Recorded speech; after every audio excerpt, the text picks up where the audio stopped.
এটা হচ্ছে আমার ছাদের আপেল গাছ। এই জায়গায় দুটা গাছ আছে। গাছটা আমি গত বছর সম্ভবত মে বা জুন মাসে গাছটা এনেছিলাম।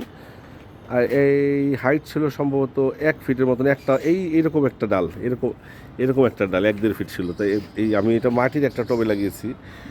মাটির টবটা সম্ভবত 20 ইঞ্চি সাইজ হবে এই টবে। তো আলহামদুলিল্লাহ, একটা জিনিস দেখাচ্ছি আপনাদের, দেখেন।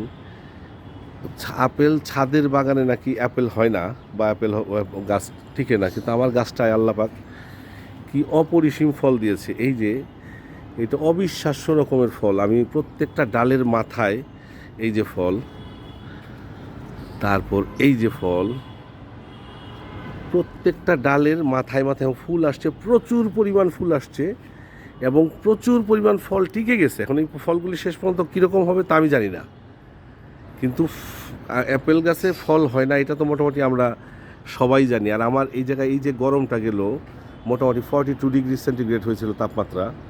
এই তাপমাত্রাতেও দেখলাম যে গাছটার কোনো রকম কোনো সমস্যা হয়নি। এই যে ফল,